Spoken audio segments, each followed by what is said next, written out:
Aujourd'hui, Chuck Norris nous raconte 2 semaines de vacances passées à Seattle au début des années 90. Coincé entre la mafia italienne, la mafia iranienne et la trahison d'un ami, Chuck et son mulet roux frisé ont la vengeance au cœur et la justice dans le cul. Aujourd'hui, à Vendredi Nanar de 1991, l'arme secrète de Hitman. Et ça commence maintenant.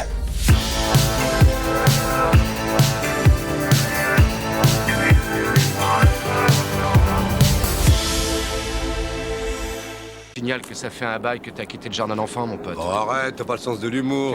Le film commence sur les quais où Chuck et son pote Del attendent impatiemment qu'il se passe quelque chose. 2 potes qui rigolent, qui s'amusent, qui se racontent des conneries. Mais Chuck a un 6e sens pour blairer l'entourloupe. Qu'est-ce que c'est que cette merde? Qu'est-ce qu'il y a? Regarde cette lumière là-haut.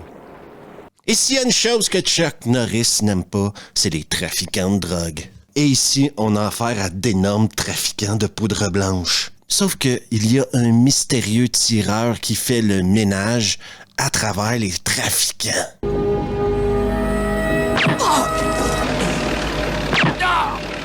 Le tireur en question, Del, le pote de Chuck Norris. L'homme propose et Dieu... Oui, je sais, Dieu dispose. Non, s'il vous plaît, pas ça. Pas la trahison d'un ami.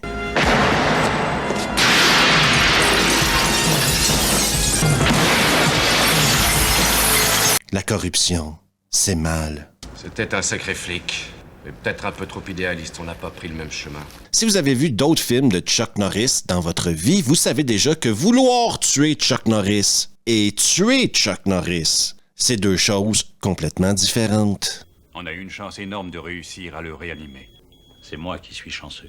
On se retrouve donc maintenant 3 ans plus tard à Seattle. Et il y a un Italien qui n'aime pas les Français. Parce que je veux montrer à ces pédales de français ce que ça coûte de vouloir s'installer dans un coin où on bouffe pas l'escargot. Chuck est dans le bureau, il observe ce qui se passe, il dit pas un mot, OK?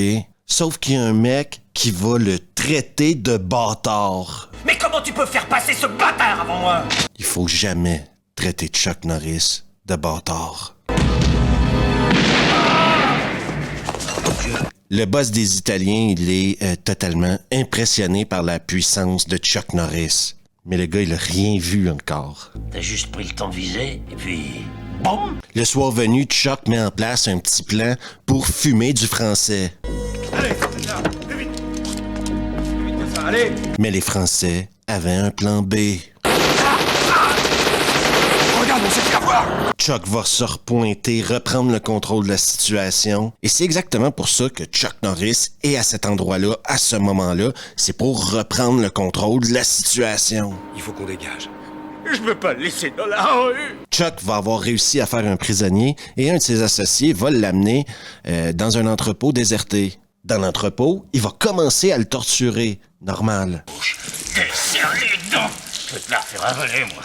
Sauf que derrière lui, des pas, un bruit, quelque chose. Voilà que j'entends des voix, maintenant. Allez! Et c'est seulement le lendemain matin que Marco, le boss des Italiens, et Chuck vont trouver le corps de Nino qui torturait l'Iranien plus tôt. Oui, c'est un Iranien, mais on va l'apprendre plus tard. Mais ce que le boss des Italiens ne sait pas, c'est que Chuck travaille sous couverture, en sous-marin, OK? Et on va apprendre tout ça à l'aquarium parce que Chuck avait envie de parler aux poissons. Vous saviez qu'il fut une époque où il marchait sur la terre? Entre les Français et les Iraniens, Marco semble commencer à en avoir plein de cul des immigrants. Je vais rappeler à tout le monde qu'il est de souche italienne. C'est un peu comme l'hôpital qui se fout de la charité. Ces sales Français piétinent mon territoire. Et avec ces Iraniens sur le dos, tu risques d'avoir besoin de lui. Parce que c'est maintenant le temps de les rencontrer, ces Iraniens. Des gens sympathiques, venus en Amérique afin de toucher au rêve américain. Veuillez déposer vos armes et vos mallettes. Mais non, vous savez pour qui on travaille, nous? Vous devriez vous tirer de là. Parce que... Chuck, lui, par contre, il n'est pas raciste. Non, parce qu'il fait de la philosophie, il fait du montage de modèles réduits d'avions et il apprend la baston à un jeune noir des quartiers pauvres. Mes cheveux n'étaient pas assez foncés, ma peau était trop pâle. C'était cette différence qu'il détestait. Non! L'avocate de Marco, chef de la mafia italienne, commence à faire chier Chuck. Oui, parce qu'il a couché avec 2-3 fois, puis là, elle est accro, quoi. Et maintenant, cette avocate rentre dans la longue lignée de femmes qui ont fait chier Chuck Norris dans un film. Tu aurais dû téléphoner. C'était inutile de venir jusqu'ici pour me dire ça. Pas le temps pour les enfantillages, Chuck doit aller au Canada afin de rencontrer Lacombe, le chef des Français. Dès qu'il traverse la frontière, les drapeaux sont mis en berne. Chuck a un plan, essayer de créer une alliance entre les Italiens et les Français afin de combattre les Iraniens. Parce que ça, c'est le vrai problème. Arrêter d'acheter à des gens d'Extrême-Orient serait un début. Lacombe, il veut rien savoir d'une alliance avec des Italiens. Il faut les stopper avant qu'ils arrivent dans le nord. Cela ne me concerne en rien. Du coup, son contact chez les flics commence à avoir des questions pour lui. Mais moi, je peux vous dire tout de suite, le plan de Chuck Norris est simple, c'est de monter tout le monde contre tout le monde, OK? Du coup, que tout le monde décide de commencer à s'entretuer, Chuck y gagne. Ça veut dire que je vais devoir donner une leçon à Monsieur Lacombe. Et justement, pour continuer de faire chier tout le monde, il va aller rencontrer les Iraniens dans un resto iranien. À peine il rentre dans le resto, un petit coup d'œil à gauche, un petit coup d'œil à droite, Chuck a déjà remarqué c'était qui les brigands. C'est que Monsieur Lacombe m'envoie pour vous donner un conseil, les garçons. Oh, comment vous pouvez manger ça? Et là, Chuck, il va prendre un gros risque. Il va les traiter d'avaleurs de merguez. D'habitude, ils aiment pas ça, se faire dire des trucs comme ça. Les avaleurs de merguez, vous persistiez à le gêner, il vous trancherait les couilles. Par contre, menacer Chuck Norris de mort, c'est pas une bonne idée non plus. Tu es un homme mort. Je n'ai pas peur de mourir. Encore moins le traiter d'enfoiré. Enfoiré! Espèce de connard! Le plan à Chuck fonctionne parce que maintenant, les Iraniens, ils pensent que c'est Lacombe qui est derrière tout ça. Donc, pendant que Lacombe fait sa petite marche en forêt, eh ben, il va se faire attaquer par les Iraniens. Et personnellement, je trouve que pour un chef de gang, il se chie dessus, ça fait un peu chochotte, quoi. Oh non! Il le laisse en vie, mais le plan de Chuck Norris a fonctionné. Appelle-le gars des...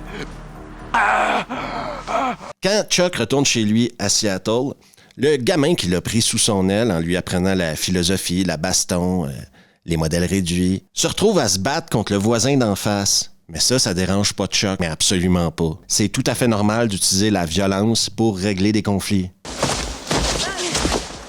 Ce qui va le déranger, c'est quand le gamin qui se battait contre son pupille se fait torcher par son pupille, et ben là, le père du gamin va commencer à lui donner des claques. Tu peux pas battre ton enfant dans un rayon de 3 km de Chuck Norris sans qu'il sache. Tu te bats comme une princesse! Le plan cul de Chuck Norris va se faire tuer. Et apparemment, c'est Marco, le chef des Italiens, par jalousie, qui l'aurait tué. On dirait qu'elle est en retard. Tu peux pas dépendre d'une greluche. C'est un peu là que le film commence à... faut plus trouver de sens trop à ce qui se passe. Parce qu'en plus, Del se pointe. Tu as remarqué le petit point rouge sur sa poitrine? Et regarde là-bas, l'Iranien qui est perché sur le toit en face. Et c'est apparemment Del qui est derrière tout le trafic de drogue de la côte ouest américaine. Pour moi, ça reste une affaire personnelle. Mais Del, il a un grand cœur. Il va donner 12 heures à Chuck Norris pour quitter la ville. T'as bien compris? On te donne 12 heures. Donc, tu donnes un ultimatum à Chuck Norris. Pas hyper malin comme stratégie. Ensuite, tu fais péter sa piaule avec un gamin dans la piaule. C'est du suicide. Bon voyage. Del décide maintenant de prendre le contrôle total. Hé, gros porc. Sauf qu'à sa porte, la mort cogne.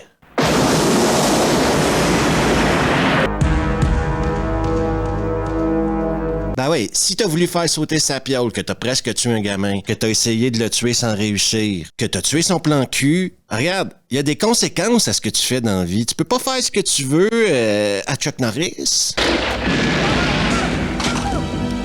Chuck nous peint un chef-d'œuvre de violence.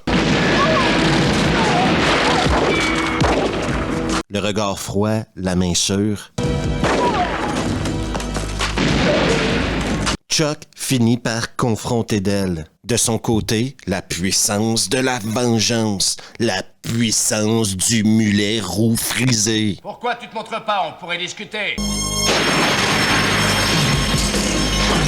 Del, il est dans la merde. Autant que tu apprécies. La seule personne habilitée à donner justice sur Terre, c'est Chuck Norris. Et si Chuck Norris décide que tu t'en sors pas en vie, tu t'en sors pas en vie. Si tu sens que tu vas te pisser dessus, Del.